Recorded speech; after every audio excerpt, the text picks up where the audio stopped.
Hello friends and dear students, आज का हमारा टॉपिक है एरोमेटिसिटी या एरोमेटिक कैरेक्टर्स और इन कैरेक्टर्स को कैलकुलेट करने के लिए जो हकेल फार्मूला या हकेल रूल जो है दिया जाता है। तो इस पूरे वीडियो में हम बात करेंगे कि अगर किसी कंपाउंड को आपको दिया जा रहा है या किसी कंपाउंड का स्ट्रक्चर आपको पता है तो आप कैसे बता पाएंगे कि वो एक एरोमेटिक कंपाउंड है या नहीं है, और हकेल रूल जो होता है उसको किस प्रकार से आप कैलकुलेट करेंगे और इनको हम समझेंगे with the help of different example. तो मैं हूं डॉक्टर प्रजन शुक्ला। चलिए शुरू करते हैं। जैसे कि हमने पिछले अपने दोनों वीडियो जहां पे हमने एरोमेटिक कंपाउंड की डेफिनेशन देखी थी और बेंजीन का स्ट्रक्चर देखा था, उनके लिंक आपको डिस्क्रिप्शन में मिल जाएंगे। और वहां पे हमने ये देखा कि जो सिंपल या बेसिक जो डेफिनेशन होती है एरोमेटिक कंपाउंड की, वो कुछ इस प्रकार से होती है कि ये एक साइक्लिक स्ट्रक्चर्स होते हैं जहां पर अल्टरनेट नंबर पर डबल बॉन्ड या सिंगल बॉन्ड जो है वो पाए जाते हैं, जैसा कि बेंजीन के कंडीशन में मिलता है। तो हम इसको सिंपली कह सकते हैं, सिंपल डेफिनेशन ये दे सकते हैं कि वो कंपाउंड्स जो कि बेंजीन को केमिकल बिहेवियर में रिजेंबल करते हैं या बेंजीन जैसा केमिकल बिहेवियर शो करते हैं, उन्हीं को हम लोग एरोमेटिक कंपाउंड कहते हैं। एक चीज़ और बड़ी ध्यान से हमने उसमें देखी थी कि एरोमेटिक कंपाउंड्स जो होते हैं या जो बेंजीन है वो सब्स्टिट्यूशन रिएक्शन शो करती है, जबकि डबल बॉन्ड होने के बावजूद भी वो एडिशन रिएक्शन शो नहीं करती। क्यों नहीं शो करती? क्योंकि वहाँ पे रेजोनेंस पाया जाता है, डीलोकलाइजेशन ऑफ पाई इलेक्ट्रॉन्स होता है। ये सारी बातें हमने पहले भी बात कर चुके हैं। तो अगर एक मोटा मोटी कहा जाए तो इन सभी कैरेक्टर्स को एक साथ ले ली जाए तो उसी को हम क्या कहेंगे? एरोमेटिसिटी।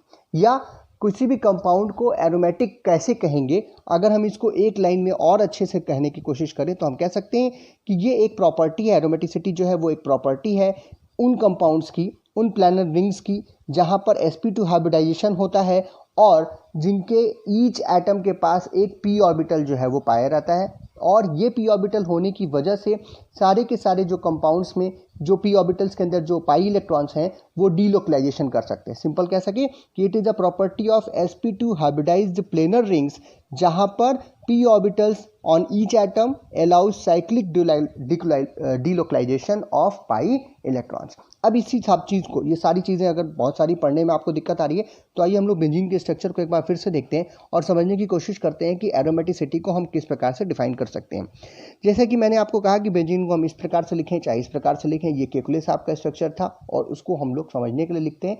और ये हमारा जो है रेजोनेंस हाइब्रिड है। अगर हम ध्यान से देखें तो जो प्लेनर रिंग की बात हो रही है, कहने का मतलब एक प्लेन वाली रिंग जहां पर कार्बन और हाइड्रोजन के बीच के जितने भी बॉन्ड हैं वो सब कुछ sp2 हाइब्रिडाइज्ड ऑर्बिटल्स की वजह से बन रहे हैं। इसीलिए यहाँ पर कौन से बॉन्ड बन रहे हैं? sp2 हाइब्रिडाइज्ड सिग्मा बॉन्ड्स बन रहे हैं। और कार्बन और हाइड्रोजन के बीच में जितने भी बॉन्ड्स बन रहे हैं उन सबके बीच की जो एंगल बन रही है वो कितनी है? 120 डिग्री, जिसकी वजह से ये पूरा का पूरा जो आपका कार्बन और हाइड्रोजन जो है वो पूरा एक प्लेन बना रहा है। एक रिंग जो है वो एक प्लेन में है, यानी कि एक ही एक्सिस में सब कुछ जो है वो बना हुआ है। नेक्स्ट, अब जितने भी एटम हैं, दूसरा जो बात हुई, वो जितने भी एटम है यहाँ पे कार्बन वाले जो रिंग एटम है, यानी कि कार्बन ही रिंग में है, हाइड्रोजन तो बाहर है, तो इन सभी कार्बन्स के पास एक एक अनहाइब्रिडाइज्ड p ऑर्बिटल्स हैं जो कि 90 डिग्री या परपेंडिकुलर हैं या पैरेलल हैं किसके? जो अभी आपने और बॉन्ड्स बनाए थे उन सब के। तो ये जो आपके पाई बॉन्ड्स थे, सॉरी सिग्मा बॉन्ड्स थे, उनसे हमारे परपेंडिकुलर p ऑर्बिटल्स यहाँ पर उपलब्ध हैं। और ये सारे के सारे p ऑर्बिटल्स कुछ इस प्रकार से अरेंज हो रहे हैं, देखिए यहाँ पे जैसे आपको नीचे दिख रहा है, तो ये सब आपस में ओवरलैप कर सकते हैं थोड़ी मात्रा में। और इस ओवरलैपिंग की वजह से ये ओवरलैपिंग दिखाई जा रही है, ये ऊपर की ओवरलैपिंग है और ये जो नीचे की ओवरलैपिंग है, यानी कि दो लोब्स होते हैं ना p ऑर्बिटल्स में, तो ऊपर और नीचे दोनों वाले लोब आपस में क्या कर लेंगे? सिंपल से एक ओवरलैपिंग करेंगे, जिसकी वजह से एक बड़ा पाई मॉलिक्यूलर ऑर्बिटल बनेगा। और ये पाई मॉलिक्यूलर ऑर्बिटल जो है वो डीलोकलाइजेशन ऑफ पाई इलेक्ट्रॉन्स में मदद करेगा, यानी कोई भी इलेक्ट्रॉन्स कहीं पर भी मूव कर सकता है, जिसकी वजह से यहाँ पर हम लोग इसको डीलोकलाइजेशन ऑफ पाई इलेक्ट्रॉन्स बोल पाते हैं। तो ये जो क्राइटेरिया है ये क्या है? नंबर पूरा अगर कोई कंपाउंड करता है इन सभी क्राइटेरिया को तो उसी को हम क्या कह सकते हैं कि वो एरोमेटिक है। अब इसी के बेसिस पे कुछ क्राइटेरिया या रूल्स बनाए गए हैं जिनके बेसिस पे हम बता पाएंगे कि कोई कंपाउंड एरोमेटिक है या नहीं।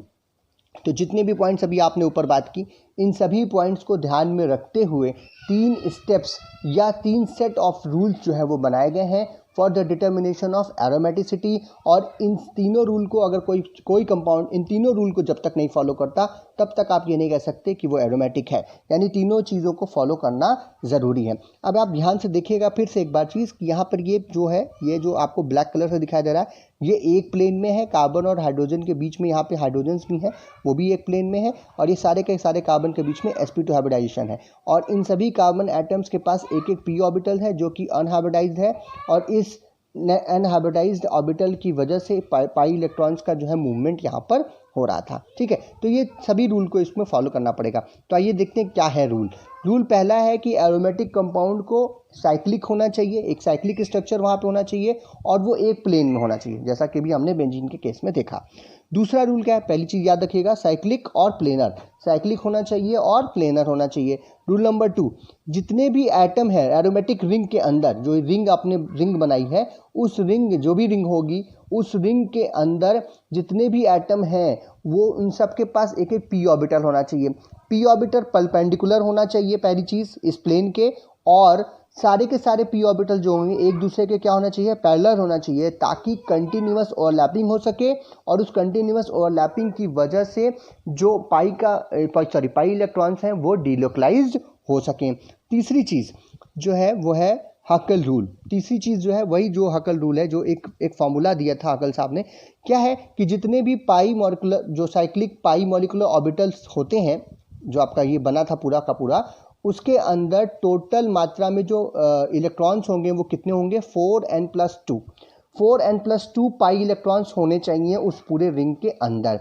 और जहाँ पर जब हम लोग n का फॉर्मूला निकालें, n को जब हम लोग कैलकुलेट करें, तो वो 0 1 2 3 यानी वो इंटीजर नंबर्स हो, हाफ में ना हो, पॉइंट्स में ना आए, वो पार्टीशन ना हो, सिंपल पूरे नंबर्स हो, जैसे कि 0 1 2 3 4 5 etc हो सकते हैं। अगर इतनी वैल्यू आती है तो आप समझ जाइएगा कि वो कंपाउंड जो है वो हकल रूल को फॉलो करता है।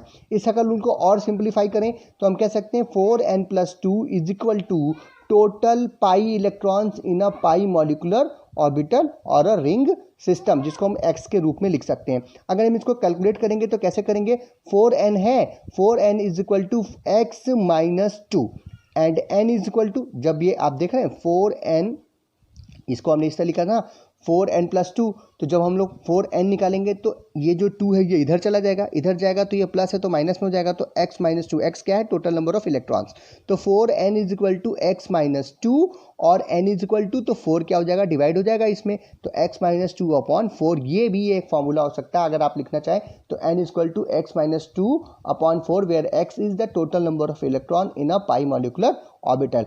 अब जो n की वैल्यू निकलेगी इस पूरे कैलकुलेशन को करने के बाद, वो हमेशा इंटीजर होनी चाहिए। कहने का मतलब 0 1 2 3 4 5 6 7 8 नंबर में होनी चाहिए, लेकिन कभी भी जैसे कि हाफ, 0.5 1.5 1.3 ये नहीं आनी चाहिए। अगर ये आती है तो वो इसका मतलब कि वो हकल रूल को फॉलो नहीं कर रही। This is known as Huckel rule. Simply Huckel rule क्या होता है कि जो जितने भी टोटल पाई इलेक्ट्रॉन्स होते हैं एक रिंग सिस्टम के अंदर, एरोमेटिक रिंग सिस्टम के अंदर या पाई मॉलिक्यूलर ऑर्बिटल के अंदर, उनकी टोटल नंबर जो होना चाहिए वो कितना होना चाहिए, 4n+2। ठीक है, तो इसको कैलकुलेट करेंगे और विथ एग्जाम्पल में हम देखेंगे तो हमको सीधे सीधे समझ में आ जाएगा। हो सकता है अभी आपको कठिन लग रहा हो, बट एग्जाम्पल में देखेंगे तो बिल्कुल आसान हो जाएगा। सबसे पहले हम लोग बेंजीन करके देखते हैं कि क्या बेंजीन जो है वो एरोमेटिक है या नहीं। इसी के बेसिस पे पढ़ाई कर रहे हैं और इसी को हम लोग चेक करेंगे पहले कि ये है कि नहीं खुद।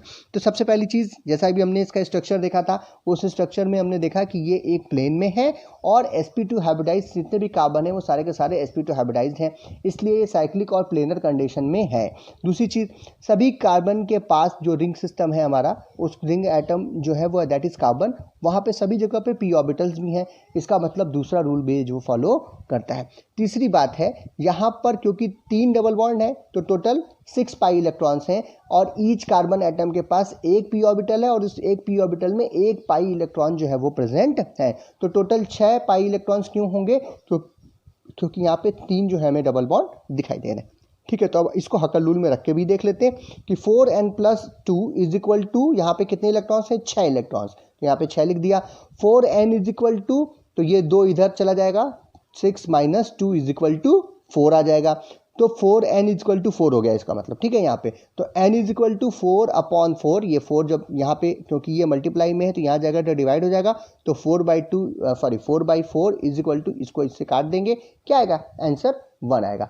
इसलिए क्योंकि ये हमारी बेंजीन तीनों रूल को फॉलो करती है, यानी पहला रूल साइक्लिक है, प्लेनर है, दूसरा सभी एटम के पास p ऑर्बिटल है, और तीसरा 4n+2 का जो वैल्यू निकल के आया, n का जो वैल्यू निकल के आया वो कितना आया, 1 आया है। मैंने कहा था ना 0 1 2 3 4 आता है, तो आप मानोगे कि हाँ सही है, तो 1 आया। इसका मतलब कि बेंजीन जो है वो एरोमेटिक कंपाउंड होता है।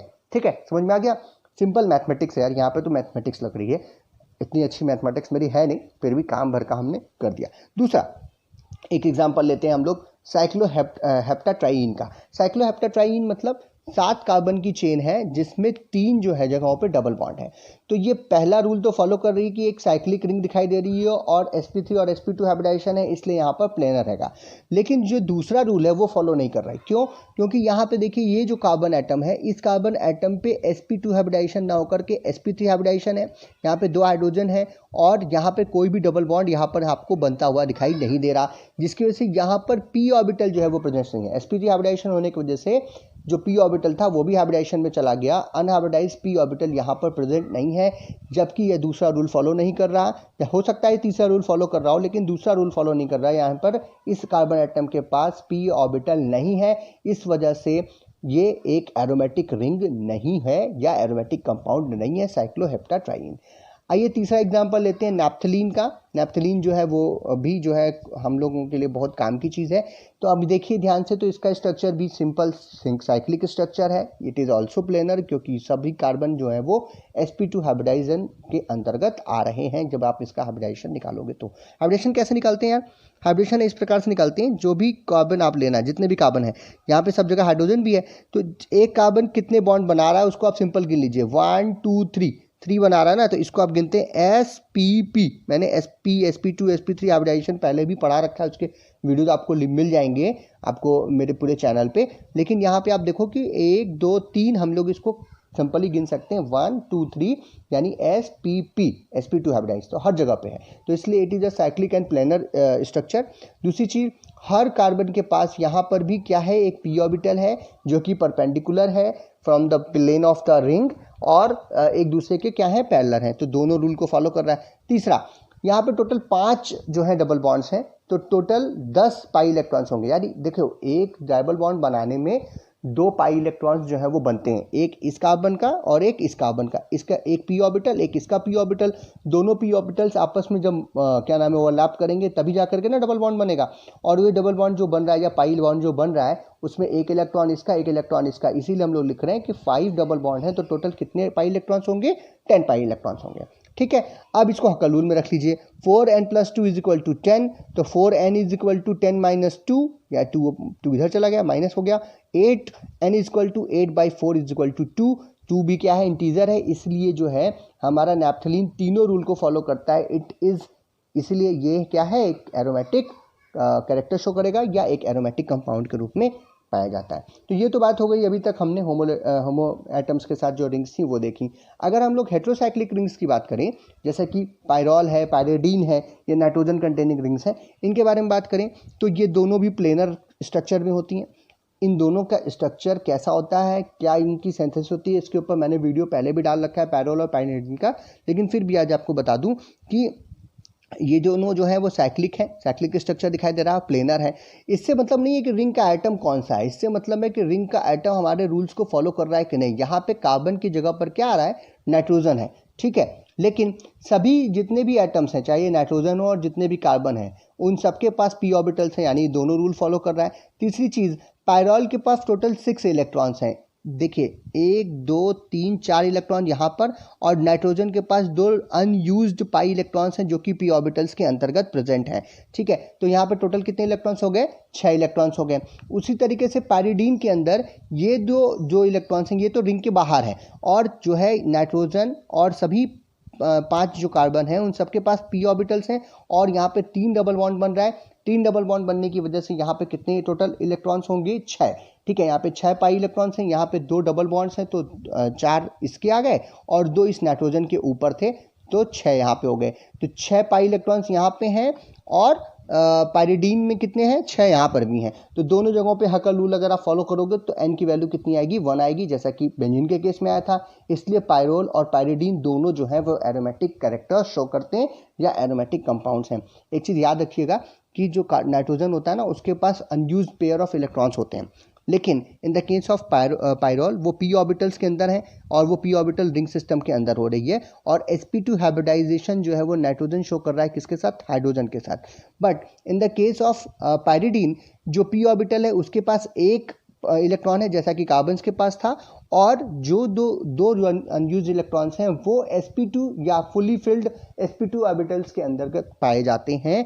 इसलिए पायरिडीन और पायरोल जो है दोनों साइक्लिक हैं, प्लेनर हैं, और 6 इलेक्ट्रॉन्स पाई इलेक्ट्रॉन्स होने की वजह से 4n+2 वाले रूल को भी n = 1 के द्वारा सेटिस्फाई करते हैं। इसलिए पायरोल और पायरिडीन भी जो है वो एरोमेटिक रिंग सिस्टम के अंतर्गत आते हैं। तो ये हो गई आज का टॉपिक हमारा एरोमेटिक और एरोमेटिक कैरेक्टर्स, और इसको समझने के लिए 3 रूल्स को आपको ध्यान में रखना है कि कोई भी कंपाउंड साइक्लिक या प्लानर होना चाहिए, सबके पास p ऑर्बिटल्स होना चाहिए जितने भी एटम्स हैं रिंग के अंदर, और वो हकेल रूल यानी कि 4n+2 = जितने number of pi of electrons हैं उसको कैलकुलेट करके n की वैल्यू 1 2 3 या 0 भी आएगी तब भी आप मान लेंगे कि वो एरोमेटिक कैरेक्टर शो करता है। तो अगर इससे आप और भी रिंग्स ले सकते हैं, और भी कंपाउंड्स को ले लीजिए, उसके साथ आप इसको कैलकुलेट कीजिए सेम इसी हिसाब से। और अगर आपको कोई दिक्कत आती है तो कमेंट बॉक्स में पूछिएगा, मैं आंसर करने की कोशिश करूंगा। अगर आपने वीडियो अभी तक देखा तो आपको अच्छा लगा होगा तो इसे लाइक कीजिए, अपने मित्रों में, अपने दोस्तों में, अपने फ्रेंड्स में इसको शेयर कीजिए। चैनल में नए हो तो चैनल को सब्सक्राइब कीजिए, और अगर आपको इसका PDF चाहिए तो वो भी आपको डिस्क्रिप्शन में मिल जाएगा लिंक, वहाँ से आप इसके PDF को डाउनलोड भी कर सकते हैं और आगे की पढ़ाई अपनी अच्छे तरीके से कर सकते हैं। वीडियो को देखने के लिए बहुत बहुत धन्यवाद।